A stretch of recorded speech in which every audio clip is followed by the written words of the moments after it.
കർത്താവിന് മഹത്വമുണ്ടാകട്ടെ. അനുഗ്രഹീതമായ ഈ വേളയിൽ അതുപോലെയുള്ള നമ്മുടെ ദൈവവചന ധ്യാനത്തിനായി എല്ലാ പ്രിയപ്പെട്ടവരെയും ഞാൻ സ്വാഗതം ചെയ്യുന്നു. കർത്താവിൻ്റെ വലിയ സാന്നിധ്യം നമ്മോടുകൂടെ ഉണ്ട്. ദൈവവചന ധ്യാനം നമ്മുടെ ജീവിതത്തിൽ അനുഗ്രഹമായി തീരട്ടെ. നമ്മൾക്ക് പതിവായിട്ട് പഠിച്ചുകൊണ്ടിരിക്കുന്നതായ ഭാഗത്തേക്ക് കടന്നു വരാം. കഴിഞ്ഞ ആഴ്ചയിൽ നമ്മൾ പഠിച്ചത് മത്തായിയുടെ സുവിശേഷം 11-ാം അധ്യായത്തിലെ ആദ്യത്തെ ചില വാക്യങ്ങളായിരുന്നു. From Matthew chapter 11 we were meditating from first paragraph. പ്രധാനമായിട്ട് നമ്മൾ അവിടെ ചിന്തിച്ചത് യോഹന്നാൻ സ്നാപകനെ എന്തുകൊണ്ട് കാരാഗ്രഹത്തിലാക്കി. കാരാഗ്രഹത്തിൽ യോഹന്നാൻ സ്നാപകൻ കിടന്നിട്ട് എന്തുകൊണ്ടാണ് കർത്താവ് കാരാഗ്രഹത്തിൽ നിന്ന് യോഹന്നാൻ സ്നാപകനെ വിടുവിക്കാഞ്ഞത്? ദൈവമക്കൾ എന്തുകൊണ്ടാണ് കഷ്ടങ്ങളിലൂടെ കടന്നു പോകുന്നത്? ഇങ്ങനെയുള്ളതായ ചോദ്യങ്ങൾക്ക് ചില മറുപടിയായിരുന്നു നമ്മൾക്ക് പഠിക്കുവാനായിട്ട് കഴിഞ്ഞത്. പ്രധാനമായി നമ്മൾ ചിന്തിച്ചത്, ഞാൻ ഭൂമിയിൽ സമാധാനം വരുത്തുവാൻ വന്നു എന്ന് നിരൂപിക്കരുത് എന്നുള്ള ആ വാക്യത്തെ അടിസ്ഥാനമാക്കി എങ്ങനെയാണ് ആ കർത്താവിൻ്റെ സമാധാനം നമുക്ക് ലഭിക്കുന്നത് എന്നുള്ള ഒരു വളരെ പ്രധാനമായ കാര്യം നാം ചിന്തിക്കുകയുണ്ടായി. അത്യുന്നതങ്ങളിൽ ദൈവത്തിന് മഹത്വം, ഭൂമിയിൽ മനുഷ്യർക്ക് സമാധാനം. മനുഷ്യർക്ക് സമാധാനം കർത്താവ് നൽകിയിരിക്കുകയാണ്. ആ സമാധാനം നമ്മൾ സ്വീകരിക്കുമ്പോൾ അത് നമുക്ക് അനുഭവിക്കുവാൻ കഴിയും. അത് സ്വീകരിക്കാത്തവർക്കാണ് സമാധാനം പ്രാപിക്കുവാൻ കഴിയാത്തതെന്നുള്ള കാര്യം നമ്മൾ ചിന്തിച്ചല്ലോ. യോഹന്നാൻ സ്നാപകൻ കാരാഗ്രഹത്തിൽ കിടന്നെന്നറിഞ്ഞിട്ടും റിലീജിയസ് ലീഡേഴ്സ് ആരും തന്നെ അദ്ദേഹത്തെ സഹായിക്കുവാനായിട്ട് ഒരുങ്ങിയില്ല. താൻ ഒരുപക്ഷെ പ്രതീക്ഷിച്ചു കാണും, യേശുവിന് വഴിയൊരുക്കുവാൻ ഞാൻ വന്നതാണല്ലോ, യേശു എന്നെ വിടുവിക്കും. എന്നാൽ താൻ പ്രതീക്ഷിച്ച സമയത്ത് അങ്ങനെ ഒരിടത്തു നിന്നും ഒരു വിടുതൽ ലഭിച്ചില്ല. അപ്പോഴദ്ദേഹത്തിന് സംശയം തോന്നി. ശിഷ്യന്മാരെ യേശുവിൻ്റെ അരികിൽ അയച്ചിട്ട്, വരുവാനുള്ളവൻ നീയോ, ഞങ്ങൾ മറ്റൊരുത്തനെ കാത്തിരിക്കണമോ എന്നുള്ള ആ സംശയം ചോദിച്ചതിനെ കുറിച്ചാണ് നമ്മൾ ചിന്തിച്ചു കൊണ്ടിരുന്നത്. യോഹന്നാൻ സ്നാപകൻ ഏലിയാവിൻ്റെ ആത്മാവോടുകൂടെ കടന്നു വരുമെന്ന് ദൈവവചനം പറഞ്ഞിരുന്നു. കർത്താവ് തന്നെ യോഹന്നാൻ സ്നാപകനെ കുറിച്ച് അങ്ങനെ പറഞ്ഞിരുന്നു. ഏലിയാവിൻ്റെ അതേ ആത്മാവ് പോലെയുള്ള ആത്മാവിൽ വന്ന് ശുശ്രൂഷിക്കുന്ന ആളായിരിക്കും യോഹന്നാൻ സ്നാപകൻ എന്ന് കർത്താവ് ഓർപ്പിച്ചു. ഏലിയാവ് ഫേസ് ചെയ്തതായ അതേ പ്രതികൂലം യോഹന്നാൻ സ്നാപകനും നേരിടേണ്ടി വന്നു. ശക്തമായി മുഖം നോക്കാതെ വചനം പറയുന്നയാളായിരുന്നു ഏലിയാവ് പ്രവാചകൻ പഴയ നിയമത്തിൽ. അദ്ദേഹത്തിനെതിരായിട്ട് അന്നത്തെ രാജാവായിരുന്ന ആഹാബിന്റെ ഭാര്യ ഇസബേൽ കടന്നു വന്ന് തന്നെ വെല്ലുവിളിച്ചതായി, കൊന്നുകളയുമെന്ന് വെല്ലുവിളിച്ചതായി നമ്മൾ തിരുവചനത്തിൽ വായിക്കുന്നു. അത് കേട്ട് ഭയപ്പെട്ടിട്ട് ഓടിപ്പോയി ചൂരച്ചെടിയുടെ കീഴിൽ തണലിൽ മരിക്കുവാൻ ആഗ്രഹിച്ച ഏലിയാവിനെ കുറിച്ച് നമ്മൾ പഠിക്കുകയുണ്ടായി. എപ്പോഴും ഈ കാലഘട്ടത്തിലും ദൈവവചനത്തിനെതിരായിട്ട് വ്യാപരിക്കുന്ന ഒരു ആത്മാവായിട്ടാണ് ഇസബേലിൻ്റെ ആത്മാവ് എന്ന് പറഞ്ഞ് പുതിയ നിയമത്തിൽ നമ്മൾ കാണുന്നത്. അത് ദൈവവചനത്തിനെതിരായി നിൽക്കുന്ന ഒരു ശക്തിയാണ്. അത് ദൈവമക്കൾ മനസ്സിലാക്കി അതിനെ ജയിക്കണമെന്നുള്ള കാര്യം നമ്മൾ ഓർപ്പിച്ചു. ഇസബേലിൻ്റെ ആത്മാവിൻ്റെ പ്രവർത്തനം എന്ന് പറയുന്നത് ഏലിയാവിനെ കൊല്ലുമെന്ന് പറഞ്ഞതുപോലെ ദൈവവചനം മുഖം നോക്കാതെ പറയുന്നതിനോട് എതിർക്കുന്ന ശക്തിയാണത്. യോഹന്നാൻ സ്നാപകനും അതേ എതിർപ്പാണ് സംഭവിച്ചത്. ഹെരോദാവ് തൻ്റെ ജീവിതത്തിൽ ചെയ്ത പാപത്തെ മുഖത്ത് നോക്കി അത് പാപമാണ്, തെറ്റാണെന്ന് പറഞ്ഞത് ഹേരോദ്യയ്ക്ക് ഇഷ്ടപ്പെട്ടില്ല. പകവെച്ചുകൊണ്ട് അവന്റെ തല വെട്ടണമെന്ന് ആഗ്രഹിച്ചതിന്റെ കാര്യം, തലയുണ്ടെങ്കിലല്ലേ സംസാരിക്കാൻ പറ്റത്തുള്ളൂ. വചനത്തിന് എതിരായിട്ട് പ്രവർത്തിക്കുന്ന ശക്തിയാണ് ഇസബേലിന്റെ ആത്മാവെന്ന് നമ്മൾ പഠിക്കുകയുണ്ടായി. മറ്റൊരു കാര്യം കൺട്രോളിങ് സ്പിരിറ്റ് ആണ്. മൈ വേ ഓർ ഹൈവേ, ഞാൻ പറയുന്നത് പോലെ നടക്കണം, ഇല്ലെങ്കിൽ നിന്റെ ഇഷ്ടത്തിന് പോകാം എന്നുള്ള ചിന്താഗതിയാണത്. ആ ഒരു കടുംപിടുത്തക്കാരാണ് ഈ ഇസബേലിന്റെ ആത്മാവ് വ്യാപരിച്ചവർ ചെയ്യാറുള്ളത്. മാത്രമല്ല, ഇസബേലിന്റെ ആത്മാവ് വ്യാപരിച്ചു കഴിഞ്ഞാൽ ഒരുമിച്ച് പാർക്കുവാൻ സമ്മതിക്കത്തില്ല, സഭ ഐക്യമായി പോകുവാൻ സമ്മതിക്കത്തില്ല, കുടുംബങ്ങൾ ഐക്യമായി ജീവിക്കുവാൻ സമ്മതിക്കത്തില്ല. കുടുംബങ്ങളിൽ ഭിന്നതയുണ്ടാകുന്നതും ഡിവോഴ്സ് ആകുന്നതും ഒക്കെ പിന്നിൽ പ്രവർത്തിക്കുന്നത് ഈ ഇസബേലിന്റെ വ്യാപാര ശക്തിയാണ്. ഞാൻ പറയുന്നത് പോലെ ആകണം, എൻ്റെ കൺട്രോളിലെല്ലാം ആകണം, ഇല്ലെങ്കിൽ വേണ്ടെന്നുള്ള ആ ഒരു ചിന്താഗതിയാണ് ഇസബേലിന്റെ ആത്മാവ് വ്യാപരിച്ചാൽ ഒരു വ്യക്തിയിൽ ഉണ്ടാകുന്നത്. ഒരിക്കലും അത് പാടില്ല. അതൊരു ജെൻഡർ അല്ല, പുരുഷനെന്നോ സ്ത്രീയെന്നോ എന്നുള്ള ഒരു വ്യത്യാസമില്ല. സ്ത്രീക്കാണെങ്കിലും പുരുഷനാണെങ്കിലും ഈ ആത്മാവിന്റെ വ്യാപാരം ഉണ്ടാകാം, ആ സ്വഭാവങ്ങൾ ഉണ്ടാകാം എന്നുള്ളത് നമ്മൾ തിരുവചനത്തിൽ കൂടെ കാണുന്നുണ്ട്. അത് നമ്മൾ വിവേചിച്ച് അതിനോട് എതിർത്ത് നിന്ന് ജയം പ്രാപിക്കേണ്ടത് ഏറ്റവും ആവശ്യമാണ് എന്നാണ് നാം ദൈവവചനത്തിൽ വായിച്ചത്. യോഹന്നാൻ സ്നാപകൻ ശിഷ്യന്മാരെ വിട്ട് യേശുവിനെ കുറിച്ച് വരുവാനുള്ളവൻ നീയോ, ഞങ്ങൾ വേറൊരുത്തനെ കാത്തിരിക്കണമോ എന്ന് ചോദിച്ചിട്ട് യേശു യോഹന്നാൻ സ്നാപകനെ ആകട്ടെ തന്നെ അയച്ച ശിഷ്യന്മാരെ ആകട്ടെ ഒരിക്കലും ഒരു കുറ്റം പറഞ്ഞതായി നമ്മൾ കാണുന്നില്ല. അവര് പോയി കഴിഞ്ഞപ്പോൾ കർത്താവ് യോഹന്നാൻ സ്നാപകനെ കുറിച്ച് വളരെ പുകഴ്ത്തിയാണ് പറഞ്ഞതെന്നാണ് നമുക്ക് മനസ്സിലാക്കുവാൻ കഴിയുന്നത്. ഈ സ്പിരിറ്റ് ഓഫ് ഇന്റിമിഡേഷൻ, ഭയപ്പെടുത്തുന്ന ഒരു ആത്മാവുണ്ട്. പൗലോസ് തിമോഥെയോസിനോട് പറഞ്ഞത്, ഭീരുത്വത്തിന്റെ ആത്മാവിനെ അല്ല നീ പ്രാപിച്ചിരിക്കുന്നത്, ഭയപ്പെടുത്തുന്ന ആത്മാവുണ്ട്. പല നിലകളിലുള്ള ആത്മാവുണ്ട്. ദൈവത്തിന്റെ നല്ല ആത്മാവുണ്ട്, അതുപോലെ തന്നെ സംശയത്തിന്റെ ആത്മാവ്, ഭയപ്പെടുത്തുന്ന ആത്മാവ്, ദുർബലപ്പെടുത്തുന്ന ആത്മാവ്, ഭോഷ്കിന്റെ ആത്മാവ്, ധാരാളം നിലയിലുള്ള ആത്മാവിനെ കുറിച്ച് നമ്മൾ കാണുന്നുണ്ട്. അപ്പോൾ ഈ സ്പിരിറ്റ് ഓഫ് ഇന്റിമിഡേഷൻ, ഭയപ്പെടുത്തുന്ന ഒരു ആത്മാവിന്റെ വ്യാപാരം കയറി കഴിഞ്ഞാൽ വലിയ ഭയമാണ് ഉണ്ടാകുന്നത്. ഏലിയാവിന്റെ ജീവിതത്തിൽ ഇസബേലിന്റെ ആത്മാവ് അവനെ ഭയപ്പെടുത്തിയപ്പോൾ ജീവൻ വേണ്ടെന്ന് പറഞ്ഞ് മരിക്കുവാൻ ആഗ്രഹിച്ചതായി നമ്മൾ കാണുന്നുണ്ട്.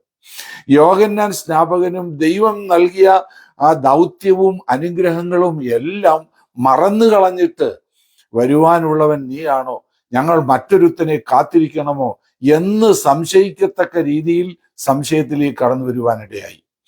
ദാവീദിനോടുള്ള ബന്ധത്തിലും ഇതുപോലെയുള്ള പ്രശ്നങ്ങളൊക്കെ കടന്നു വന്നിട്ടുണ്ട്. അപ്പോൾ അദ്ദേഹം പറഞ്ഞ കാര്യം ഒന്ന് ഓർപ്പിക്കട്ടെ, ഞാൻ യഹോവയെ എൻ്റെ സങ്കേതമാക്കിയിരിക്കുന്നു, നിങ്ങൾ പക്ഷിയെപ്പോലെ എന്നോട് പറന്നു പോകുവാൻ പറയുന്നത് എങ്ങനെ എന്നാണ് അദ്ദേഹം പറഞ്ഞത്.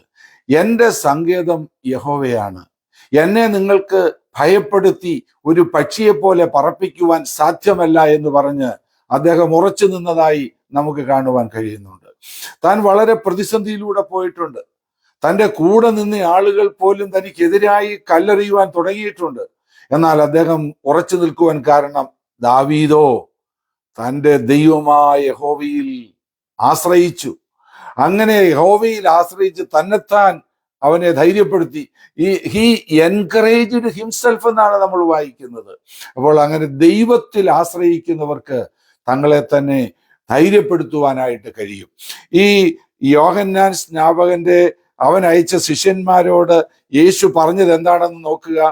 കുരുടര് കാണുന്നു, യേശു അവരോട്, കുരുടര് കാണുന്നു, മുടന്തര് നടക്കുന്നു, കുഷ്ഠരോഗികൾ ശുദ്ധരായിത്തീരുന്നു, ചെകിടര് കേൾക്കുന്നു, മരിച്ചവർ ഉയർക്കുന്നു, ദരിദ്രരോട് സുവിശേഷം അറിയിക്കുന്നു എന്നിങ്ങനെ നിങ്ങൾ കേൾക്കുകയും കാണുകയും ചെയ്യുന്നത് യോഹന്നാനെ ചെന്ന് അറിയിപ്പീൻ എന്ന് പറഞ്ഞാൽ, ദൈവവചനത്തിൽ നമ്മൾ കാണുന്നുണ്ട്. മശിഹ വരുമ്പോഴാണ് ഇങ്ങനെയുള്ള കാര്യങ്ങൾ നടക്കുന്നത്. ആ പ്രവചനത്തിൽ പറഞ്ഞിരിക്കുന്നത് പോലെ എല്ലാം നടക്കുന്നു. അതുകൊണ്ട് യോഹന്നാനോട് അത് എന്ന് പറ. അത് കേൾക്കുമ്പോൾ അദ്ദേഹത്തിന് മനസ്സിലാകും ദൈവവചനത്തിൽ പറഞ്ഞിരിക്കുന്ന കാര്യങ്ങൾ നിവർത്തിയാകുകയാണ്, ഇത് മശിഹ തന്നെയാണ് എന്ന് മനസ്സിലാകുമെന്ന് ഈ കർത്താവ് ഓർപ്പിക്കുകയായിരുന്നു. യോഹന്നാൻ സ്നാപകൻ മരിക്കുവാനായി കർത്താവ് അനുവദിച്ചു. കാരണം യോഹന്നാൻ സ്നാപകന്റെ ശുശ്രൂഷ തികഞ്ഞു എന്നുള്ളതാണ്. പത്രോസിനെ കാരാഗ്രഹത്തിൽ ഇട്ടു. യാക്കോബിനെ കൊന്നതുപോലെ കൊല്ലുവാനുള്ള പ്രതീക്ഷയിലാണ് ഇട്ടത്. എന്നാൽ പത്രോസിനെ കൊല്ലുവാൻ ദൈവം സമ്മതിച്ചില്ല. യാക്കോബിനെ വാളുകൊണ്ട് കൊല്ലുവാൻ അനുവദിച്ച ദൈവം എന്താണ് പത്രോസിനെ കൊല്ലാതെ വിടുവിച്ചത്? അതിന്റെ അർത്ഥം ദൈവമാണ് എല്ലാം നിയന്ത്രിക്കുന്നത്. ഓരോരുത്തരുടെയും ശുശ്രൂഷ തികയ്ക്കാതെ ആർക്കും ഒരു ദോഷവും വരുവാൻ ദൈവം അനുവദിക്കുകയില്ല. ശുശ്രൂഷ തികച്ചു കഴിയുമ്പോൾ ദൈവം വിശ്രമത്തിനായി അവരെ വിളിക്കുന്നു എന്നുള്ളതാണ് നമ്മൾ തിരുവചനത്തിൽ മനസ്സിലാക്കേണ്ടത്. അപ്പോൾ യോഹന്നാൻ സ്നാപകന്റെ സംശയങ്ങൾ മാറി എന്ന് നമ്മൾ വായിക്കുന്നു.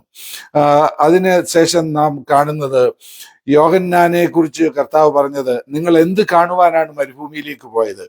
കാറ്റിനാൽ ഉലയുന്ന ഓടയോ? അല്ല. എന്ത് കാണുവാൻ പോയി? മാർദ്ദവ വസ്ത്രം ധരിച്ച മനുഷ്യനെയോ? മാർദ്ദവ വസ്ത്രം ധരിക്കുന്നവർ രാജഗ്രഹങ്ങളിലല്ലോ. എന്തിനു പോയി? ഒരു പ്രവാചകനെയോ? അതെ, പ്രവാചകനിലും മികച്ചവനെ തന്നെ എന്ന് ഞാൻ നിങ്ങളോട് പറയുന്നു. യോഹന്നാൻ സ്നാപകൻ സുഖജീവിതത്തിന്, ആഡംബര ജീവിതത്തിന് വന്നയാളല്ല, കർത്താവിനെ പ്രസാദിപ്പിക്കുവാൻ വന്നയാളാണ്. അവൻ പ്രവാചകന്മാരെക്കാൾ ശ്രേഷ്ഠനാണ് എന്നാണ് കർത്താവ് പറഞ്ഞത്. ആ പ്രവചന പ്രകാരമാണ് അവൻ വന്നിരിക്കുന്നത് എന്ന് കർത്താവ് പറഞ്ഞു. തുടർന്ന് നമ്മൾ വായിക്കുന്ന ഇങ്ങനെയാണ്, സ്ത്രീകളിൽ നിന്ന് ജനിച്ചവരിൽ യോഹന്നാൻ സ്നാപകനേക്കാൾ വലിയവൻ ആരും എഴുന്നേറ്റിട്ടില്ല. എന്താണ് കർത്താവ് അങ്ങനെ പറയുവാൻ കാരണം? യോഹന്നാൻ സ്നാപകൻ ഒരു ഒറ്റ മിറക്കിൾസ് പോലും ചെയ്തതായി നമ്മൾ കാണുന്നില്ല. യോഹന്നാൻ മോശ ചെയ്തതുപോലെ രക്തം വെള്ളമാക്കുകയോ, ഏലിയാവ് ചെയ്തതുപോലെ ആകാശത്ത് തീയിറക്കുകയോ മഴയെ തടയുകയോ ഒന്നും ചെയ്തിട്ടില്ല. മരിച്ചവരെ ഉയർപ്പിച്ചിട്ടില്ല. യെരമ്യാവിനെ പോലെ, യെശയ്യാവിനെ പോലെ ഒരു വലിയ പ്രവചന പുസ്തകങ്ങളോ ഒന്നും തന്നെ അദ്ദേഹം എഴുതിയില്ല. പിന്നെ എന്താണ് അദ്ദേഹത്തെ കുറിച്ച് അങ്ങനെ യേശു പറയുവാൻ കാരണം? അവന്റെ കർത്താവിനോടുള്ളതായ ബന്ധവും അടുപ്പവും കാരണത്താലാണ് അപ്രകാരം പറയുവാനിടയായത്. മാത്രമല്ല, he humbly accepted his role as a foreigner of the Maasai. കർത്താവായ യേശു ക്രിസ്തുവിന് വഴി ഒരുക്കുവാൻ വന്ന ആളാണ് ഞാനെന്നുള്ള തൻ്റെ ദൗത്യം നന്നായി താൻ മനസ്സിലാക്കിയിരുന്നു. അദ്ദേഹത്തിന്റെ ലക്ഷ്യമെന്ന് പറയുന്നത്, he must increase, I must decrease. അവൻ വളരണം, ഞാനോ കുറയണം. അതായിരുന്നു അദ്ദേഹത്തിന്റെ ആപ്തവാക്യം. അദ്ദേഹത്തിന്റെ മിഷൻ അതായിരുന്നു. അദ്ദേഹം എപ്പോഴും ചിന്തിച്ചിരുന്നത്, കർത്താവിന് വേണ്ടി വഴി ഒരുക്കുവാൻ എനിക്ക് എന്ത് ചെയ്യുവാൻ കഴിയും? മശിഹായുടെ വരവിനു വേണ്ടി ജനത്തെ ഒരുക്കുവാനായിട്ട് ഞാൻ എന്ത് ചെയ്യും ആയിരുന്നു അദ്ദേഹത്തിന്റെ ലക്ഷ്യം. നമ്മുടെയും ജീവിതത്തിൽ അതായിരിക്കട്ടെ നമ്മുടെ ലക്ഷ്യം. കർത്താവിൻ്റെ രണ്ടാം വരവിനു വേണ്ടി ജനത്തെ ഒരുക്കുവാൻ ഞാൻ എന്ത് ചെയ്യണം എന്നുള്ളതായിരിക്കട്ടെ നമ്മുടെ ഈ ലക്ഷ്യം. തന്നോട് കൂടി ഉണ്ടായിരുന്ന ശിഷ്യന്മാരെ പോലും യേശുവിനെ പരിചയപ്പെടുത്തിയിട്ട് യേശുവിനെ അനുഗമിക്കുവാനായിട്ട് കടന്നുപോയി, അവരെ അയച്ചതായി നമ്മൾ കാണുന്നു. അവര് കടന്നുപോയി. യോഹന്നാൻ സ്നാപകൻ അതിൽ ഒരു പരിഭവവും ഉണ്ടായില്ല. എന്നാൽ ഇവിടെ യോഹന്നാൻ സ്നാപകനെ കുറിച്ച് കർത്താവ് ഇത്രത്തോളം പുകഴ്ത്തി പറയുമ്പോൾ തൻ്റെ മറ്റ് ശിഷ്യന്മാരെ കുറിച്ച് കർത്താവ് ചെയ്തത് എന്താണ്? അവരെ ഓർത്ത് കർത്താവ് ദുഃഖിക്കുകയായിരുന്നു. He grieved in his heart. Why? അവരുടെ ചിന്ത എന്തായിരുന്നു? Who is great among us? നമ്മുടെ ഇടയിൽ ആരാണ് വലിയവൻ? അതായിരുന്നു അവരുടെ ലക്ഷ്യം. അവരുടെ കർത്താവ് അനേക കാര്യങ്ങൾ അവരെ പഠിപ്പിച്ചു. പുരുഷാരത്തെ കണ്ടിട്ട് അനുസരിഞ്ഞ കർത്താവ് അവരെ അങ്ങനെ വിടരുത്, അവർ ക്ഷീണിച്ചു പോകും, അവർക്ക് ഫുഡ് കൊടുക്ക് എന്ന് പറഞ്ഞ് അപ്പവും മീനുമൊക്കെ വർദ്ധിപ്പിച്ചു കൊടുത്തത് നമുക്കറിയാം. എന്നാൽ ഈ ശിഷ്യന്മാർക്ക് അതൊന്നും കണ്ടിട്ട് ഒരു മനസ്സിൽ ഒരു കമ്പാഷൻ ജനത്തെ കുറിച്ച് തോന്നിയില്ല. യേശു ശമരിയയുടെ പട്ടണത്തിലൂടെ പോവുകയാണ്. അവരാഗ്രഹിച്ചതുപോലെ യേശുവിനെ ആ പട്ടണക്കാര് സ്വീകരിക്കുന്നില്ല എന്നവർക്ക് മനസ്സിലായി. ഉടനെ അവര് പറയുകയാണ്, കർത്താവേ, നീ പറയുകയാണെങ്കിൽ ഏലിയാവ് ചെയ്തതുപോലെ സ്വർഗത്തിൽ നിന്ന് തീ ഇറക്കി ഇവരെയൊക്കെ കൊന്നുകളയാനായിട്ട് കൽപ്പിച്ചാൽ ഞങ്ങൾ പറഞ്ഞോട്ടെ. അപ്പോൾ അവരുടെ ആ മനസ്സ് അപ്പോഴും യേശുവിൻ്റെ മനസ്സല്ല. അവർക്കൊരു ഒരു ഒരു കമ്പാഷൻ, ഒരു മനസ്സലിവില്ലായിരുന്നു എന്നാണ് നമുക്ക് അവിടെയും കാണുവാൻ കഴിയുന്നത്.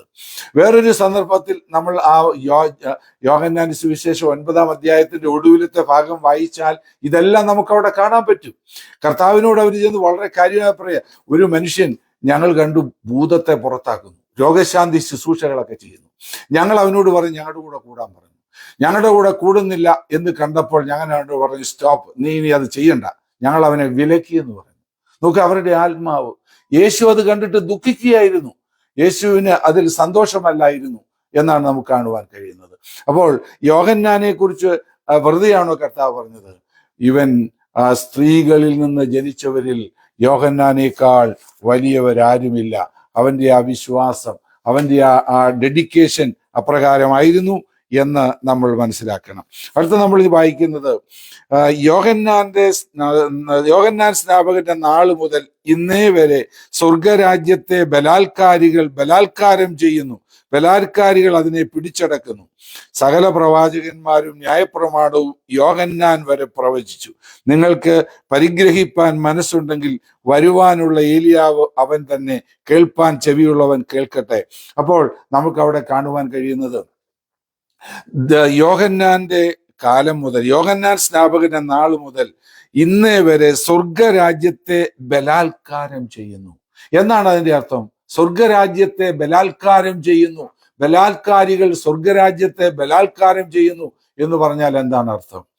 ഈ ലോകത്തിൽ നമ്മൾ ജീവിക്കുമ്പോൾ ദൈവരാജ്യത്തിനെതിരായി വലിയൊരു ശക്തി പ്രവർത്തിക്കുന്നുണ്ട്.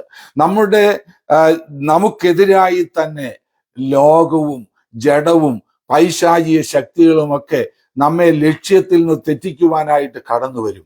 അപ്പോൾ ഒരു ബലാത്കാരിയെ പോലെ, ഇല്ല ഞാന് പിന്മാറുകയില്ല എന്ന് പറഞ്ഞ് യോസേപ്പിനെ പോലെ പാപം ചെയ്യുവാൻ ഒരു അവസരം വന്നപ്പോൾ, ഞാൻ ഈ ദുഷ്കർമ്മം ചെയ്ത് ദൈവത്തോട് പാപം ചെയ്യത്തില്ല എന്ന് പറഞ്ഞ ബലാത്കാര്യം ചെയ്ത ആളിനെ പോലെ നിന്നെങ്കിൽ മാത്രമേ ദൈവരാജ്യത്തിൽ പ്രവേശിക്കുവാൻ സാധിക്കത്തുള്ളൂ. യോഹന്നാൻ സ്നാപകൻ ഹേരോദാവായിട്ട് പോലും മുഖത്തു നോക്കി നീ ചെയ്യുന്നത് തെറ്റാണ് എന്ന് പറയുവാൻ ധൈര്യം കാണിച്ചു. രാജാവല്ലേ, ഇങ്ങനെയൊക്കെ പറഞ്ഞാൽ കുഴപ്പമായിരിക്കും എന്ന് വിചാരിക്കാതെ ധൈര്യത്തോടുകൂടെ പാപത്തിനെതിരായി സംസാരിച്ചു. പാപത്തെ വെറുക്കുന്ന ഒരു വ്യക്തിക്ക് മാത്രമേ പാപത്തിനെതിരായി സംസാരിക്കുവാൻ കഴിയുള്ളൂ. യോശുവ പറഞ്ഞു, നിങ്ങൾ എന്തു വേണേലും തീരുമാനിച്ചു, പക്ഷെ എനിക്ക് ഇരുതോണിയിൽ കാലുവെക്കുവാൻ സാധിക്കുകയില്ല. ഒന്നുകിൽ ബാല്, ഇല്ലെങ്കിൽ യഹോവ. ഞാനും എൻ്റെ കുടുംബവും ഞങ്ങൾ യഹോവയെ സേവിക്കും. ഏലിയാവും പ്രകാരം പറഞ്ഞത്, നിങ്ങൾ എന്താ യഹോവയെ സേവിക്കുന്നു, ബാലിനെ സേവിക്കുന്നു? ഇല്ല, അത് രണ്ടും കൂടെ പറ്റുകയില്ല. യഹോവയാണ് ദൈവമെങ്കിൽ യഹോവയെ സേവിക്കണം. ഞാൻ യഹോവയെ സേവിക്കും. നാഥാൻ ദാവീദിനോട് പറഞ്ഞ ഓർമ്മയുണ്ടല്ലോ, ആ മനുഷ്യൻ നീ തന്നെ. ഒരു ന്യൂട്രൽ അങ്ങ് പോകുക എന്നുള്ളതല്ല. അങ്ങനെ പോയാൽ വലിയ പ്രശ്നമില്ല. എന്നാൽ പാപത്തെ പാപമെന്ന് മനസ്സിലാക്കിക്കൊണ്ട് അതിനെതിരായി നിന്ന് വിശുദ്ധിയോടുകൂടെ ജീവിക്കുന്നതിനാണ് പറയുന്നത് സ്വർഗരാജ്യത്തെ ബലാത്കാരം ചെയ്യുന്നു. അതൊരു ജഡം കൊണ്ടുള്ളൊരു പ്രവൃത്തിയല്ല, മാനുഷികമായ വെല്ലുവിളികളല്ല. മാനുഷികമായ വെല്ലുവിളികൾ നമ്മൾ നടത്തുന്നവരാണെങ്കിൽ നമ്മൾ ഇന്നും ആ പഴയ മനുഷ്യനിലാണ്, ജഡ സ്വഭാവമുള്ളവരാണ് എന്ന് നമ്മൾ മറന്നു പോകരുത്. നമ്മുടെ പോരാട്ടം ആ ജഡത്തിന്റെ പോരാട്ടമല്ല, ആത്മാവിലുള്ള പോരാട്ടമാണ്. നമുക്കെതിരായി കടന്നു വരുന്ന പാപശക്തികളോട് നമ്മൾ ശക്തമായി എതിർത്ത് നിന്നിട്ട് ആ ദൈവരാജ്യത്തിന്റെ അനുഭവം നമ്മൾ പ്രാപിക്കുന്നവരാണ്. ദൈവരാജ്യം നീതിയും സമാധാനവും പരിശുദ്ധാത്മാവിൽ സന്തോഷവുമാണ്. നമ്മുടെ ജീവിതത്തിൽ തെറ്റുകളും കുറ്റങ്ങളും കൊണ്ടുവരുത്തിയിട്ട് നമ്മുടെ പ്രാഗൽഭ്യം നഷ്ടപ്പെടുത്തി നമ്മളെ കൊണ്ട് ദൈവം ചെയ്യിക്കുവാൻ ആഗ്രഹിക്കുന്ന നമ്മുടെ റെസ്പോൺസിബിലിറ്റി ചെയ്യുവാൻ കഴിയാതെ പ്രാഗൽഭ്യം നഷ്ടപ്പെടുത്തുവാനാണ് പൈശാചിക ശക്തികൾ പ്രവർത്തിക്കുന്നത് നമ്മൾ മനസ്സിലാക്കി നമ്മൾ അതിൻ്റെ മേൽ ജയമെടുക്കുന്നവരായിരിക്കണമെന്ന് ദൈവവചനത്തിൽ നമ്മെ പഠിപ്പിക്കുന്നു. ഇവിടെ കർത്താവ് ഇങ്ങനെ പറഞ്ഞു, എന്നാൽ ഈ തലമുറ ഏതിനോട് ഉപമിക്കേണ്ടു? ചന്തസ്ഥലത്തിരുന്ന് ചങ്ങാതികളോട് ഞങ്ങൾ നിങ്ങൾക്കായി കുഴലൂതി, നിങ്ങൾ നൃത്തം ചെയ്തില്ല, ഞങ്ങൾ വിലാപം പാടി, നിങ്ങൾ മാറത്തടിച്ചില്ല എന്ന് പറയുന്ന കുട്ടികളോട് അതിന് തുല്യം. യോഹന്നാൻ തിന്നുകയും കുടിക്കുകയും ചെയ്യുന്നവനായി വന്നു, അവന് യോഹന്നാൻ തിന്നുകയും കുടിക്കുകയും ചെയ്യാത്തവനായി വന്നു, അവന് ഭൂതമുണ്ടെന്ന് അവർ പറയുന്നു. മനുഷ്യപുത്രൻ തിന്നുകയും കുടിക്കുകയും കൊണ്ടുവന്നു, തിന്നിയും കുടിയനുമായ മനുഷ്യൻ ചുങ്കക്കാരുടെയും പാപികളുടെയും സ്നേഹിതനെന്ന് അവർ പറയുന്നു. ജ്ഞാനമോ തന്റെ പ്രവൃത്തികളാൽ നീതീകരിക്കപ്പെട്ടിരിക്കുന്നു എന്ന് പറഞ്ഞാൽ ജനത്തിന്റെ താളത്തിനൊത്ത് തുള്ളുവാൻ വന്നയാളല്ല യോഹന്നാൻ സ്നാപകൻ എന്നാണ് അതിന്റെ അർത്ഥം. അവസരം പോലെ ആശയങ്ങൾ മാറുകയും കാലുമാറുകയും ചെയ്യുന്നയാളല്ല. He was not here for to dance with peoples tune. അവരുടെ ജനത്തിന്റെ ട്യൂൺ അനുസരിച്ച് ഡാൻസ് ചെയ്യാൻ വന്നയാളല്ല യോഹന്നാൻ സ്നാപകൻ എന്നാണ് അതിന്റെ അർത്ഥം.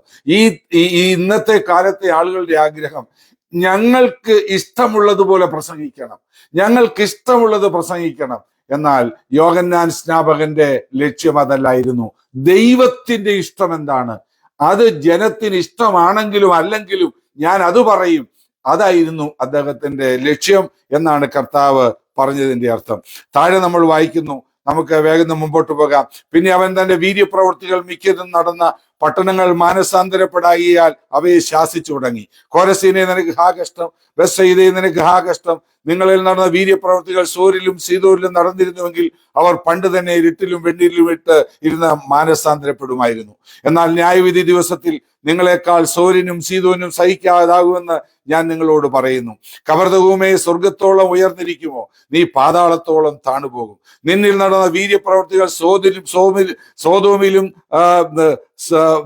നടന്ന വീര്യപ്രവൃത്തികൾ സോദോമിൽ നടന്നിരുന്നുവെങ്കിൽ അത് ഇന്നുവരെ നിൽക്കുമായിരുന്നു. എന്നാൽ ന്യായവിധി ദിവസത്തിൽ നിന്നേക്കാൾ സോദോമിയരുടെ നാടിന് സഹിക്കാവതാകുമെന്ന് ഞാൻ നിങ്ങളോട് പറയുന്നു. എന്താണ് അതിന്റെ അർത്ഥം? യേശു താമസിച്ചിരുന്ന ഇടം കബർദഹൂമാണെന്ന് വചനത്തിൽ പലയിടത്തും പറഞ്ഞിട്ടുണ്ട്. അപ്പൊ കബർദഹൂമുകാരുടെ ഒരു അവകാശവാദം, യേശു ഞങ്ങളുടെ പട്ടണത്തിൽ പാർക്കുന്നയാളാണ്, കൂടുതലും അത്ഭുതങ്ങൾ വീര്യപ്രവർത്തികളൊക്കെ ചെയ്തത് കബർദഹൂമിലാണ്. അപ്പോൾ അവർക്ക് വലിയ ക്ലെയിം ചെയ്യാനുണ്ട്. ഞങ്ങളുടെ പട്ടണത്തിലാണ് യേശു താമസിക്കുന്നത്, ഞങ്ങളുടെ പട്ടണത്തിലാണ് യേശു വലിയ അത്ഭുതങ്ങളൊക്കെ ചെയ്യുന്നത്. പക്ഷേ യേശു ചെയ്ത അത്ഭുതങ്ങളുടെ അടിസ്ഥാനത്തിൽ അവര് മാനസാന്തരപ്പെട്ടില്ല, അവരുടെ ജീവിതത്തിൽ ചേഞ്ചിങ് വരുവാൻ അവർ ഇഷ്ടപ്പെട്ടില്ല.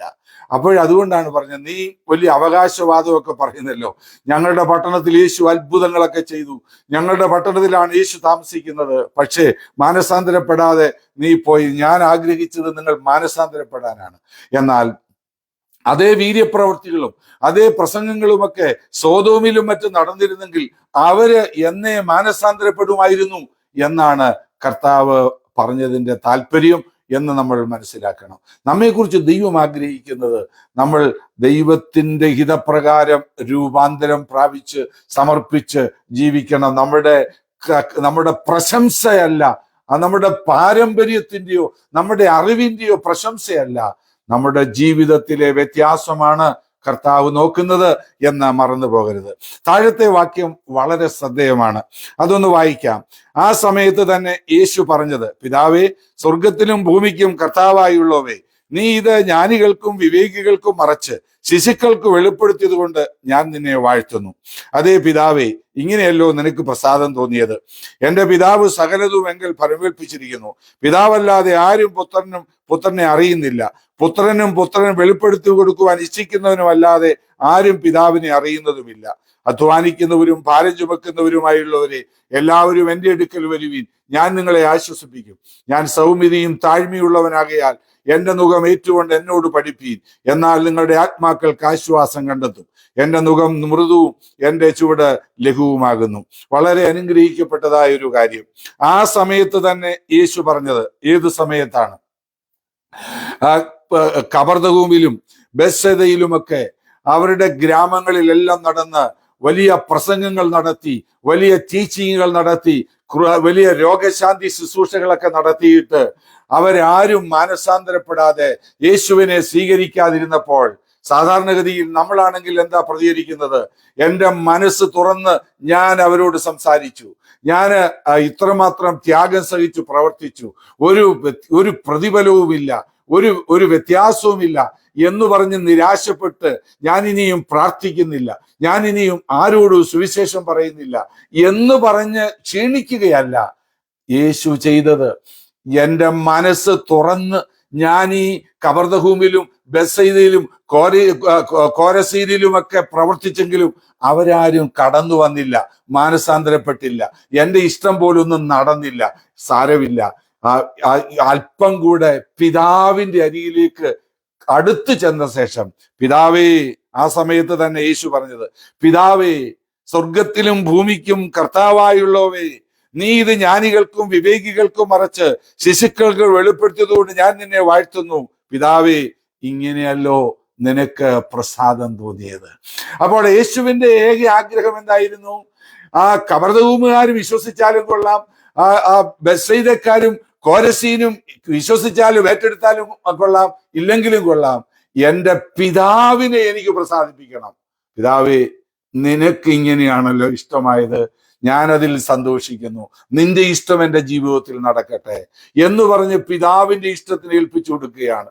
നമ്മളാണെങ്കിൽ നമ്മൾ പ്രതീക്ഷിക്കുന്നത് പോലെ ആളുകൾ നമ്മളോട് ട്രീറ്റ് ചെയ്യുന്നില്ല എങ്കിൽ, അതിന് തക്കവണ്ണമുള്ള ആ പ്രതിഫലം അല്ലെങ്കിൽ ആ റിസൾട്ട് കാണുന്നില്ലെങ്കിൽ നമ്മൾ ഇങ്ങനെ പറയുമോ? നമ്മൾ നിരാശപ്പെട്ടു പോകുമോ? അതോ ദൈവത്തോട് അല്പം കൂടെ അടുത്ത് ചെല്ലുമോ?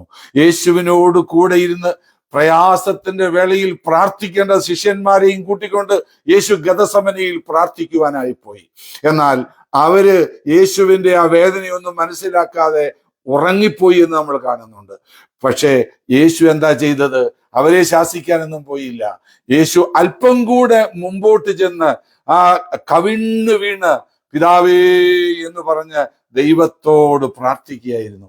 പിതാവുമായുള്ള തന്റെ ബന്ധം അപ്രകാരമായിരുന്നു എന്ന് നമ്മൾ കാണുന്നു. നീ ഇത് ജ്ഞാനികൾക്കും വിവേകികൾക്കും മറച്ച് ശിശുക്കൾക്ക് വെളിപ്പെടുത്തിയത് കൊണ്ട് ഞാൻ നിന്നെ വാഴ്ത്തുന്നു. ദൈവമക്കളെ, ഈ ആത്മീയ കാര്യങ്ങൾ, ദൈവവചനത്തിന്റെ സത്യങ്ങൾ, അത് വളരെ ശ്രേഷ്ഠമാണ്. എന്നാൽ ദൈവം അത് വെളിപ്പെടുത്തി കൊടുക്കുന്നവർക്ക് മാത്രമേ അതിനകത്ത് എൻജോയ് ചെയ്യാൻ സാധിക്കത്തുള്ളൂ. അവര് പറയും, നിന്റെ വചനം തേനിനേക്കാളും തേൻകട്ടയേക്കാളും മാധുര്യമേറിയതാണ്, എനിക്കത് പൊന്നിനേക്കാളും തങ്കത്തെക്കാളും വിലയേറിയതാണ്. കാര്യം ദൈവം അവർക്കത് വെളിപ്പെടുത്തി കൊടുത്തു. എനിക്കും നിങ്ങൾക്കും ഈ ദൈവത്തിന്റെ വചനം ദൈവം വെളിപ്പെടുത്തി തന്നതിനായി നാം ദൈവത്തെ സ്തുതിക്കണം. പത്രോസിനോട് പറഞ്ഞു, പത്രോസ് യേശുവിനെ കുറിച്ച് ആളുകളൊക്കെ എന്തുവാ പറയുന്നതെന്ന് ചോദിച്ചപ്പോൾ പലരും പല അഭിപ്രായങ്ങളൊക്കെ പറഞ്ഞു. എന്നാൽ നിങ്ങളുടെ അഭിപ്രായം എന്താണെന്ന് ചോദിച്ചപ്പോൾ പത്രോസ് പറഞ്ഞു, നീ ജീവനുള്ള ദൈവത്തിന്റെ പുത്രനായ ക്രിസ്തു ആകുന്നെന്ന് പറഞ്ഞു. അപ്പോൾ പത്രോസിനോട് യേശു പറയുകയാണ്, ബറയോനാ ശീമോൻ എന്നീ ഭാഗ്യവാൻ, ജഡരക്തങ്ങളല്ല, എൻ്റെ പിതാവ് അത്രേ നിനക്കിത് വെളിപ്പെടുത്തി തന്നത്. ഇന്ന് ഈ ദൈവവചനം കേൾക്കുമ്പോൾ ഞാൻ നിങ്ങളോട് ഓർപ്പിക്കട്ടെ, ഇത് കേൾക്കുന്ന നിങ്ങൾക്ക് കേൾക്കുവാനുള്ള താല്പര്യം ഉണ്ടായത് എങ്ങനെയാണെന്ന് അറിയാമോ? ഇച്ഛിക്കുക എന്നതും പ്രവർത്തിക്കുന്നതും തിരുവുള്ളമുണ്ടായിട്ട് ദൈവമാണ് ചെയ്യുന്നത്. അത് വെളിപ്പെടുത്തി തന്ന ദൈവത്തെ നാം സ്തുതിക്കണം.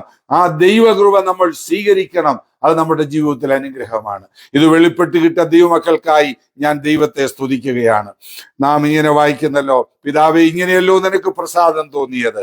സ്തോത്ര. നോക്കുക, എപ്പോഴും സമാധാനം കീപ്പ് ചെയ്യുവാനുള്ള യേശുവിന്റെ മനസ്സ്. പിതാവേ, എൻ്റെ പിതാവ് സകലതും എങ്കിൽ ഫലമേൽപ്പിച്ചിരിക്കുന്നു. പിതാവല്ലാതെ ആരും പുത്രനും അറിയുന്നില്ല, പുത്രൻ വെളിപ്പെടുത്തി കൊടുക്കുവാൻ ഇച്ഛിക്കുന്നതിനും അല്ലാതെ ആരും പിതാവിനെ അറിയുന്നില്ല. അധ്വാനിക്കുന്നവരും ഭാരം ചുമക്കുന്നവരുമായുള്ളവരെ എല്ലാവരും എൻ്റെ അടുക്കൽ വരുവീൻ, ഞാൻ നിങ്ങളെ ആശ്വസിപ്പിക്കാം. ഞാൻ സൗമ്യതയും താഴ്മയുള്ളവനാകൊണ്ട് എൻ്റെ നുകം ഏറ്റുകൊണ്ട് എന്നോട് പഠിപ്പീൻ. എന്നാൽ നിങ്ങൾക്ക് നിങ്ങളുടെ ആത്മാക്കൾക്ക് ആശ്വാസം കണ്ടെത്തും. എൻ്റെ നുകം മൃദുവും എൻ്റെ ചുവട് ലഘുവുമാകുന്നു. വളരെ ശ്രദ്ധേയമായ ഒരു വചനമാണിത്. ഇത് പറഞ്ഞിട്ട് നമുക്കിവിടെ അവസാനിപ്പിക്കാം. അനേക ആളുകൾ അധ്വാനിക്കുകയും ഭാരം ചുമക്കുകയും ചെയ്യുന്നവരുണ്ട്. ആത്മീയ കാര്യങ്ങൾക്ക് വേണ്ടി തന്നെ വളരെയേറെ അധ്വാനിച്ച് അത് നേടിയെടുക്കുവാൻ ശ്രമിക്കുന്നവരുണ്ട്. എന്നാൽ അതുകൊണ്ടൊന്നും അവർക്ക് ആശ്വാസമോ വിടുതലോ ലഭിക്കത്തില്ല. അവരുടെ പരിശ്രമം കൊണ്ട് ലഭിക്കുന്നതല്ല ഇത്. ദൈവത്തിന്റെ അരികിൽ വന്ന് ആ ദൈവകൃപ സ്വീകരിക്കുക എന്നുള്ളതല്ലാതെ നമ്മളുടെ ഒരു പ്രവൃത്തിയും അതിന് കാരണമായിരിക്കുന്നില്ല. സ്തോത്രം. അതുകൊണ്ടാണ് കർത്താവ് വിളിച്ചത്, കം, അധ്വാനിക്കുന്നവരും ഭാരം ചുമക്കുന്നവരുമായുള്ളവരെ, കം, വരിക, എൻ്റെ നുകം ഏറ്റെടുത്തുകൊണ്ട് എന്നോട് പഠിക്ക്. Take my yoke and learn from me. 3 കാര്യമാണ്. Come, take my yoke, take, learn. അപ്പോൾ നിങ്ങൾക്ക് എന്ത് ലഭിക്കും? ആശ്വാസം ലഭിക്കും.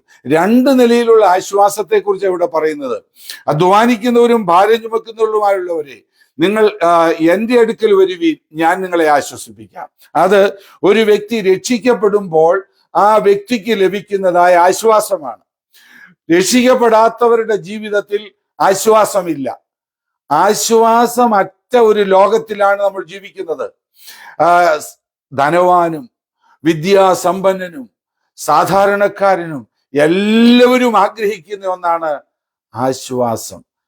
ആശ്വാസം ലഭിക്കണം. എന്നാൽ ഞാൻ പാപിയാണ്, എൻ്റെ പാപത്തിന് ദൈവം കോപിച്ചിരിക്കുകയാണ്, ദൈവം എന്നെ ശിക്ഷിക്കും, ഞാൻ ദൈവത്തിന്റെ ശത്രുവാണെന്നുള്ള ചിന്തയിൽ സമാധാനം ഇല്ലാതാകുകയാണ്. എന്നാൽ യേശുവിന്റെ അരികിലേക്ക് കടന്നു വരുമ്പോൾ എന്താണ് സംഭവിക്കുന്നത്? അത് മാറി. യേശു എൻ്റെ ശത്രുവല്ല, അവൻ എന്നെ സ്വീകരിച്ചു, ഞാൻ അവന്റെ മകനാണ്, ഞാൻ അവന്റെ മകളാണ്. ആ ഒരു ചിന്ത വരുമ്പോൾ, രക്ഷിക്കപ്പെട്ടു കഴിയുമ്പോൾ അവർക്കൊരു സമാധാനം. ഞാൻ ദൈവത്തിന്റെ ശത്രുവല്ല, ഞാൻ ദൈവത്തിന്റെ ഭവനക്കാരനാണ്, ഞാൻ അകത്തുള്ളവനാണെന്നുള്ള ഒരു ചിന്തയാണ് അവരെ ഭരിക്കുന്നത്. ഈ വചനം കേൾക്കുമ്പോൾ നിങ്ങളെ ഭരിക്കുന്ന ചിന്ത എന്താണ്? നിങ്ങൾ അകത്തുള്ളവരുടെ കൂട്ടത്തിലാണോ പുറത്തുള്ളവരുടെ കൂട്ടത്തിലാണോ? ഞാൻ അകത്തുള്ളവരെന്ന് പറയുന്നത് നിങ്ങൾ ഏതെങ്കിലും ഒരു ചർച്ചിൽ പോകുന്നുണ്ടോ എന്നുള്ളതല്ല എൻ്റെ വിഷയം. നിങ്ങൾ ദൈവത്തോടുകൂടെയാണോ? ദൈവവുമായി നിങ്ങൾക്ക് ബന്ധമുണ്ടോ എന്നാണ് ഞാൻ ചിന്തിക്കുന്നത്. യേശുവിനെ രക്ഷിതാവായി സ്വീകരിച്ചു കഴിയുമ്പോൾ നിങ്ങൾ അകത്തുള്ളവർ, അല്ലെങ്കിൽ ദൈവ കുടുംബക്കാരനായി എന്നാണ് ഞാൻ പറയുന്നത്. നിങ്ങൾക്കൊരു ആശ്വാസവും സമാധാനവും ലഭിക്കുന്നു. സ്തോത്രം. അങ്ങനെയുള്ള സമാധാനം ലഭിക്കുന്നവരുടെ ജീവിതത്തിൽ അടുത്തത് എന്താ നമ്മൾ പറയുന്നത്? ഞാൻ സൗമ്യതയും താഴ്മയുള്ളവനാകിയാൽ എൻ്റെ നുകം ഏറ്റുകൊണ്ട് എന്നോട് പഠിപ്പീൻ, എന്നാൽ നിങ്ങളുടെ ആത്മാക്കൾക്ക് ആശ്വാസം കണ്ടെത്തും. അതെന്തൊരാശ്വാസമാണ്? അധ്വാനിക്കുന്നവരും ഭാരം ചുമക്കുന്നവരുമായുള്ളവർ യേശുവിന്റെ അരികിൽ കടന്നു വരുമ്പോൾ അവർക്ക് ആശ്വാസം ലഭിക്കുന്നു. എന്നാൽ അടുത്തത്, ഞാൻ സൗമ്യതയും താഴ്മയുള്ളവനാകിയാൽ എൻ്റെ നുകം ഏറ്റുകൊണ്ട് എന്നോട് പഠിക്ക്, എന്നാൽ നിങ്ങളുടെ ആത്മാക്കൾക്ക് ആശ്വാസം കണ്ടെത്തും. രക്ഷിക്കപ്പെട്ട് യേശുവിന്റെ അരികിൽ വന്ന് പാപങ്ങളെ ഏറ്റുപറഞ്ഞ ആളുകൾക്ക് പോലും ദൈവമായിട്ടുള്ള ആശ്വാസമുണ്ടെങ്കിലും സമാധാനമുണ്ടെങ്കിലും ദൈവത്തിന്റെ സമാധാനം ഇല്ല എന്നുള്ളതാണ് സത്യം. ദൈവത്തിന്റെ സമാധാനം എന്ന് പറയുന്നത് യേശു അനുഭവിച്ചതുപോലെയുള്ള പ്രതികൂലങ്ങളുടെ നടുവിൽ, ഉദാഹരണം പറഞ്ഞാൽ പടക് കയറി യാത്ര ചെയ്യുകയാണ്, തിരമാലകളും കൊടുങ്കാറ്റുകളും ആഞ്ഞടിച്ച് പടക് മുങ്ങിപ്പോയി എന്ന് ശിഷ്യന്മാർ ചിന്തിച്ച് നിലവിളിക്കുകയാണ്. എന്നാൽ യേശു അമരത്ത് തലയണ വെച്ച് കിട്ടുന്നത് ശാന്തമായി ഉറങ്ങുകയാണ്. അതാണ് യേശുവിന്റെ സമാധാനം. കാരണം എന്താ? എൻ്റെ പിതാവ് അറിയാതെ ഒന്നും സംഭവിക്കത്തില്ല എന്നുള്ള നിശ്ചയം ആ കർത്താവിനുണ്ടായിരുന്നു. സ്തോത്രം. വാളും വടിയുമായിട്ട് ഗദസമനയിൽ യേശുവിനെതിരെ ആളുകൾ കടന്നു വരുമ്പോൾ തീപ്പന്തങ്ങളുമായി അവർ വരികയാണ്. അപ്പൊ യേശു ഇറങ്ങിച്ചെന്ന് ചോദിക്കുക, അവരുടെ ഇടയിലേക്ക് എന്ന് ചോദിക്കുകയാണ്, നിങ്ങൾ ആരെയാണ് തിരയുന്നത്? ഭയപ്പെട്ട് ഓടുവാനല്ല. യേശു ഗദസമനയിൽ ഇപ്പോൾ ഓടിച്ചിരിക്കുവാൻ വേണ്ടിയല്ല, താൻ നേരിടുവാൻ പോകുന്ന പ്രശ്നങ്ങൾക്ക് ദൈവകൃപ പ്രാപിക്കുവാൻ പ്രാർത്ഥിക്കുവാൻ വേണ്ടിയാണ്. യേശുവിനെ അതൊന്നും ഭയപ്പെടുത്തിയില്ല. ഗദരദേശത്തെ ഭൂതഗ്രസ്തർ യേശുവിന്റെ അരികിലേക്ക് വന്നപ്പോൾ എല്ലാവരും ഭയപ്പെടും, എന്നാൽ യേശുവിന് ഭയമില്ല. അതാണ് യേശുവിന്റെ സമാധാനം. അതാണ് യേശു പറഞ്ഞത്, എന്റെ സമാധാനം ഞാൻ നിങ്ങൾക്ക് തരുന്നു, അത് ലോകം തരുന്നത് പോലെ അല്ല എന്ന് കർത്താവ് പറയുവാൻ കാരണം അതുകൊണ്ടാണ്. ആ സമാധാനം ലഭിക്കണമെങ്കിൽ എന്ത് ചെയ്യണം? രക്ഷിക്കപ്പെട്ട മാത്രം പോരാ, ഞാൻ സൗമ്യതയും താഴ്മയുള്ളവനാകയാൽ എന്റെ നുകം ഏറ്റുകൊണ്ട് എന്നോട് പഠിക്കുക. എന്റെ നുകം ഏറ്റുകൊണ്ട് എന്നോട് പഠിക്കുക. എന്താണ് പഠിക്കേണ്ടത്? യേശുവിന്റെ നുകം എന്താണ്? കഴിഞ്ഞ ഫ്യൂ മിനിറ്റ്സിന് മുമ്പ് ഞാൻ പറഞ്ഞില്ലേ, രാവിലെ മുതൽ രാത്രി വരെയും ഗ്രാമങ്ങളിൽ കാൽനടയായി സഞ്ചരിച്ച് രോഗികളെ സൗഖ്യമാക്കി, ഭൂതങ്ങളെ പുറത്താക്കി, ദൈവവചനം പറഞ്ഞു കൊടുത്ത് അവർക്ക് അപ്പവും മീനുമെല്ലാം വർദ്ധിപ്പിച്ചു കൊടുത്തപ്പോൾ അവരുടെ പ്രതികരണം വളരെ നല്ലത്. ഞങ്ങളുടെ പട്ടണത്തിൽ നിന്ന് പോകണം എന്ന് പറഞ്ഞു വിടുമ്പോഴും മാനസാന്തരപ്പെടാതിരിക്കുമ്പോഴും യാതൊരു പരിഭവവുമില്ലാതെ ഇതായിരുന്നു പിതാവിന് ഇഷ്ടം, ദൈവത്തിന് മഹത്വം ഉണ്ടാകട്ടെ, ഇത് പറയുന്നതാണ് യേശുവിന്റെ ആ സ്വഭാവം. ആ യേശുവിനെ പോലെ നമ്മൾ ആകണമെന്നാ യേശു പറഞ്ഞത്. യേശു എന്റെ നുകം ഏറ്റുകൊണ്ട് എന്നോട് പഠിക്ക്. സ്തോത്രം. ചിലപ്പോൾ ഈ നുകമെന്ന് പറയുന്നത് നമുക്കറിയാമല്ലോ, ആ ഒരു നുകം തടിക്കഷ്ണം, 2 മൃഗങ്ങളെ നിർത്തി അതിന്റെ തോളിൽ യജമാനൊരു നുകം വെച്ചാൽ ആ മൃഗങ്ങൾക്ക്, കാളയാണെങ്കിലും മറ്റു മൃഗമാണെങ്കിലും അതിനിഷ്ടം പോലെ പോകാൻ പിന്നെ പറ്റത്തില്ല. ആ യജമാനൻ കൺട്രോൾ ചെയ്യുന്ന അനുസരിച്ച് മാത്രമേ പോകാൻ പറ്റത്തുള്ളൂ. യജമാനനാണ് ആ നുകം വെക്കുന്നത്, അന്യരാജ്യമല്ല. പ്രത്യേകം ഉദ്ദേശത്തോടു കൂടിയാണ് ആ നുകം വെക്കുന്നത്. ഇതുപോലെ നമ്മുടെ യജമാനനാണ് നമ്മുടെ മേൽ ചില നുകം വെക്കുന്നത്. അത് നമ്മെ നശിപ്പിക്കാനല്ല, നമ്മെ ഡിസിപ്ലിൻ ഉള്ളവരാക്കി യജമാനന് പ്രയോജനകരമായ രീതിയിൽ നമ്മെ ഉപയോഗിക്കാൻ വേണ്ടിയാണ്. അങ്ങനെ നമ്മൾ ഉപയോഗിക്കപ്പെടുമ്പോൾ അങ്ങനെയാണ് നമ്മെ സൗമ്യതയുള്ളവരാക്കുന്നത്. മീക്ക്നെസ് എന്ന് പറഞ്ഞാൽ എന്താണ് അർത്ഥം? That's not weakness. അത് വീക്ക്നെസ് അല്ല. നാം ദൈവവചനത്തിൽ സൗമ്യതയെക്കുറിച്ച് പറയുമ്പോൾ 2 പേരുടെ പേരുകളാണ് പ്രത്യേകം എടുത്തു പറയുന്നത്. ഒന്ന് മോശ, ഭൂതലത്തിലുള്ള സകല മനുഷ്യരിലും വെച്ച് അതിസൗമ്യനായിരുന്നു. മോശയ്ക്ക് ഒരു കഴിവില്ലാത്ത ആളായിരുന്നു? ഒരിക്കലുമല്ല. നമുക്കറിയാം, ഫറവോന്റെ മുമ്പിൽ പോയി ദൈവം ഇപ്രകാരം അരുളി ചെയ്യുന്നു, ദൈവത്തെ ആരാധിക്കാൻ ജനത്തെ വിട്ടയക്ക് എന്ന് ധൈര്യത്തോടുകൂടെ പറഞ്ഞവനാണ്. എന്നാൽ തന്റെ ഭവനത്തിലുള്ള ചില ആളുകൾ, മിരിയാമും അഹരോനുമൊക്കെ തന്റെ വിവാഹത്തോടുള്ള ബന്ധത്തിൽ പല കാര്യങ്ങൾ പറഞ്ഞ് പിറുപിറുത്തപ്പോൾ കേട്ട ലക്ഷണം കാണിക്കാതെ മൗനമായിരുന്നു. തന്റെ കഴിവ് അവിടെ പ്രതികരിക്കാനുള്ളതല്ല, നല്ല കാര്യത്തിന് വേണ്ടി ഉപയോഗിക്കാനുള്ളതാണ്.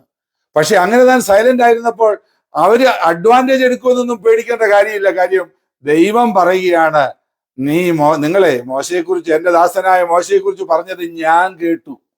മോശ കേട്ട് പ്രതികരിച്ചില്ലെങ്കിൽ കേൾക്കുന്ന ഒരു കർത്താവുണ്ട്, ആ കർത്താവ് അത് ഹാൻഡിൽ ചെയ്തോളും. പക്ഷെ നമ്മളുടെ കഴിവുകൾ നമ്മൾ അണ്ടർ കൺട്രോളിലാക്കി നല്ല കാര്യങ്ങൾക്ക് ഉപയോഗിക്കണം. നമ്മുടെ കർത്താവിനെ കുറിച്ച് നാം അത് തന്നെയാണ് വായിക്കുന്നത്. ആ വിസ്തരിച്ച പീലാത്തോസും അധികാരികളൊക്കെ നിന്നെക്കുറിച്ച് ഇത്രയും ആളുകളൊക്കെ ഇതൊക്കെ പറഞ്ഞിട്ടും നീ ഒന്നും മിണ്ടുന്നില്ലേ എന്നാ പറഞ്ഞത്.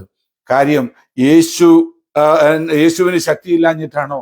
യേശുവിനെ പിടിക്കാൻ വന്ന ആ ഗ്രൂപ്പിൽപ്പെട്ട ഒരാളെ പത്രോസ് വെട്ടിയപ്പോൾ യേശു എന്താ പറഞ്ഞു? പത്രോസെ, വാൾ ഉറയിലിട്, എന്നെ സഹായിക്കാൻ ഒരു ദൂതനെ വീഴണമെന്നോ ഒന്ന് പറഞ്ഞാൽ മതി, 70,000 ദൂതന്മാരെ പെട്ടെന്ന് അയക്കാൻ എൻ്റെ പിതാവിന് കഴിയും എന്ന് പറഞ്ഞ് അത് കൺട്രോൾ ചെയ്തതാണ് നമ്മുടെ കർത്താവ്.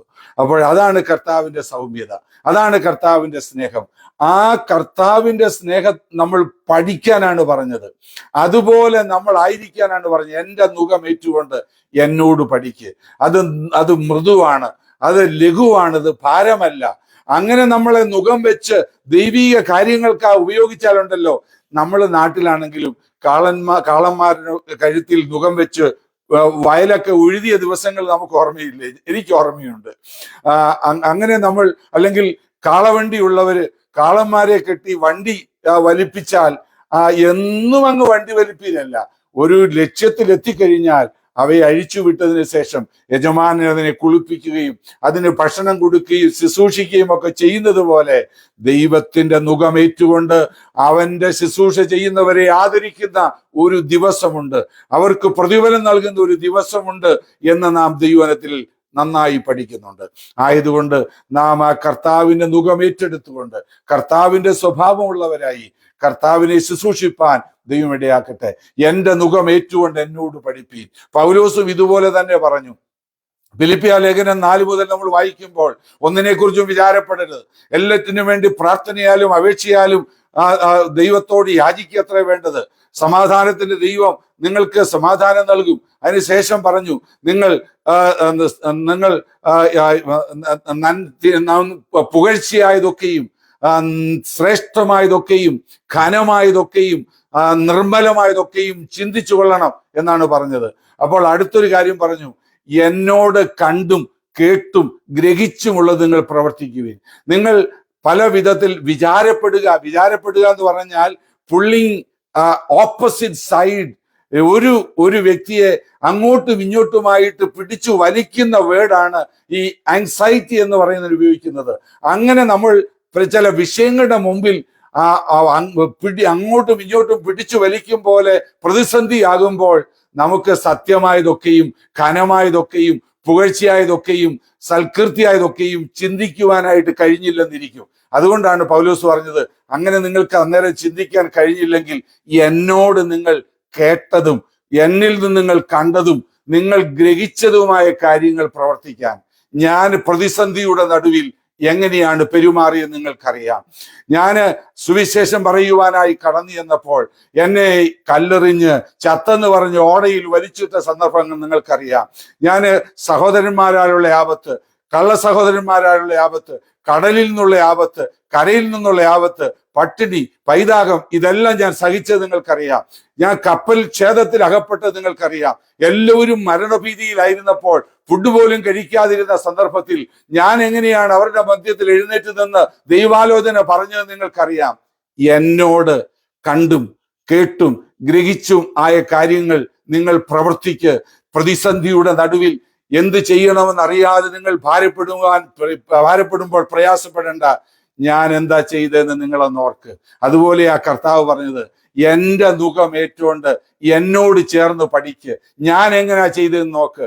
എന്നെ ആളുകൾ സ്വീകരിക്കാതിരുന്നപ്പോൾ ഞാൻ രാവിലെ മുതൽ വൈകുന്നവരെയും ഗ്രാമങ്ങളിൽ പോയി പ്രവർത്തിച്ചിട്ട് ഒരു പ്രതികരണവും ഇല്ല എന്ന് കണ്ട സന്ദർഭത്തിൽ ഞാൻ എങ്ങനെയാ പ്രതികരിച്ചത്? പിതാവിന്റെ അരികിലേക്ക് അല്പം കൂടി അടുത്ത് ചെന്ന് ദൈവവുമായുള്ള ബന്ധം ഞാൻ കീപ്പ് ചെയ്തതുപോലെ നിങ്ങളുമായിരിക്കെ. അപ്പോൾ നിങ്ങൾക്ക് എന്ത് ലഭിക്കും? നിങ്ങൾക്ക് രക്ഷിക്കപ്പെട്ടപ്പോഴുള്ള ആശ്വാസം മാത്രമല്ല, യേശുവിന്റെ സമാധാനം, യേശുവിന്റെ ആശ്വാസം ഏത് സമയത്തും നിങ്ങൾക്കുണ്ടാകുവാനിടയാകും. ഒരു സ്റ്റോറിയുടെ പറഞ്ഞ് നമുക്കിന്നിവിടെ അവസാനിപ്പിക്കാം. ഒരു പ്ലെയിനിൽ യാത്ര ചെയ്തിരുന്ന ഒരു മനുഷ്യൻ, അങ്ങനെ നമ്മൾ യാത്ര ചെയ്യാറുണ്ടല്ലോ. പെട്ടെന്നൊരു അനൗൺസ്മെന്റ് ഉണ്ടായി, ladies and gentleman please fasten your seat belt. നിങ്ങളുടെ സീറ്റ് ബെൽറ്റെല്ലാം കെട്ടണം. നമ്മളൊരു വലിയ ടെർബുലൻസിനെ ഫേസ് ചെയ്യാൻ പോകുകയാണ്. വലിയൊരു കാറ്റ് നമ്മുടെ പ്ലെയിനെതിരായി വരാൻ പോവുകയാണെന്ന് പറഞ്ഞു. അധികം താമസിക്കാതെ ആ പ്ലെയിനെതിരായിട്ട് ഭയങ്കരമായ കാറ്റടിക്കാൻ തുടങ്ങി. പ്ലെയിന് ആടി ഉലഞ്ഞ് മറിയുമെന്നുള്ള ചിന്തയായി. എല്ലാവരും വളരെ മരണഭീതിയിലായി. അങ്ങനെയുള്ള സന്ദർഭങ്ങൾ നമ്മൾ കേട്ടിട്ടുണ്ട്. അങ്ങനെ ആ നിലവിളിക്കുമ്പോൾ അതിനകത്തൊരു പെൺകുട്ടി ഇതൊന്നും മൈൻഡ് ചെയ്യാതെ അവള് ശാന്തമായിട്ടിരിക്കുന്നു. ചിലപ്പോൾ കണ്ണൊക്കെ അടച്ച് ഉറങ്ങുന്ന ഭാവമൊക്കെയാണ് കാണിക്കുന്നത്. ഈ കുറെ കഴിഞ്ഞപ്പോൾ കാറ്റൊക്കെ ശമിച്ചു, അന്തരീക്ഷം ശാന്തമായി, നോർമലായി. അപ്പൊ ഈ മനുഷ്യന് ഭയങ്കര ഒരു ചിന്ത, ഈ പെണ്ണിനോടും സംസാരിക്കണം. എന്തുകൊണ്ടാണ് ഇവൾ ഇങ്ങനെ ശാന്തമായിരുന്നത് എന്നൊന്ന് ചോദിക്കണം. അദ്ദേഹം അടുത്ത് ചെന്നു, മോളെ, ഈ എല്ലാവരും ഭയപ്പെട്ടപ്പോൾ നീ എന്താ ഇങ്ങനെ ഭയമൊന്നും കൂടാതിരുന്നത് എന്ന് ചോദിച്ചപ്പോൾ പറഞ്ഞു, my daddy is the pilot, he is in the cockpit. ആ പൈലറ്റ് ഇരിക്കുന്ന മുറിയിൽ എൻ്റെ ഡാഡിയാണ് ഇരിക്കുന്നത്. എന്നോട് പറഞ്ഞിട്ടുണ്ട് എന്നെ വീട്ടിൽ കൊണ്ടുപോകാമെന്ന്. എനിക്കതുകൊണ്ട് പേടിക്കേണ്ട ആവശ്യമില്ല. ദൈവമക്കളെ, നമ്മുടെ ആ യജമാനനാണ് എല്ലാം കൺട്രോൾ ചെയ്യുന്നത്. തിരമാലകളും കൊടുങ്കാറ്റുകളും ഒക്കെ അടിക്കുമ്പോൾ, ഭയപ്പെടുത്തുന്ന അന്തരീക്ഷങ്ങൾ കടന്നു വരുമ്പോൾ ആ പെൺകുട്ടിയെ പോലെ പറയണം, ഈ പ്രപഞ്ചത്തിന്റെ സൃഷ്ടിതാവ്, ഇതിനെ നിയന്ത്രിക്കുന്നവൻ എൻ്റെ യജമാനനാണ്. അവൻ ഇപ്പോഴും സിംഹാസനത്തിലുണ്ട്. അവന്റെ അനുവാദം കൂടാതെ ഒന്നും സംഭവിക്കത്തില്ല. ഞാൻ അവന്റെ കരങ്ങളിൽ സുരക്ഷിതയാണ് എന്നുള്ള ഉറപ്പോടുകൂടെ നമുക്ക് ജീവിക്കാം. ആ സമാധാനത്തിന്റെ ദൈവം നമ്മെ ആ സമാധാനത്തിൽ ജീവിക്കുവാനായിട്ടിടയാകും. ആ ക്രിസ്തുവിന്റെ സമാധാനം നമ്മുടെ ഉള്ളിൽ വാഴുവാനിടയാകട്ടെ. അവന്റെ അരികിൽ ചെന്ന് അവന് ജീവിതം സമർപ്പിച്ച് അവന്റെ നുകമേറ്റുകൊണ്ട് സൗമ്യതയും താഴ്മയുള്ളവരായി യേശുവിനെ പോലെ നമുക്ക് ജീവിക്കാം. യേശുവിന്റെ സമാധാനം നമ്മുടെ ജീവിതത്തിൽ വാഴട്ടെ. ദൈവമായ കർത്താവ് അതിനായിട്ട് നമ്മെ എല്ലാവരെയും സഹായിക്കുമെന്ന് ഞാൻ വിശ്വസിക്കുന്നു. പ്രാർത്ഥിക്കാം. പ്രിയ കർത്താവെ, ഈ നല്ല സമയത്തിനായി സ്തോത്രം ചെയ്യുന്നു. സ്വർഗത്തിൽ എന്നേക്കും സ്ഥിരമായിരിക്കുന്ന അങ്ങയുടെ വചനത്തിനായി സ്തോത്രം. അത് ഞങ്ങൾക്ക് ഒരുമിച്ച് ധ്യാനിക്കുവാൻ കൃപ നൽകിയല്ലോ. കേട്ട എല്ലാവർക്കും അനുഗ്രഹമാക്കണമേ. അത് ഷെയർ ചെയ്യുവാൻ എളിയവനെ നീ സഹായിച്ചതിനായി നന്ദി പറയുന്നു. മഹത്വമെല്ലാം കർത്താവിന് നൽകുന്നു, യേശുവിന്റെ നാമത്തിൽ തന്നെ. ആമേൻ. ദൈവം നിങ്ങളെ എല്ലാവരെയും അനുഗ്രഹിക്കുമാറാകട്ടെ.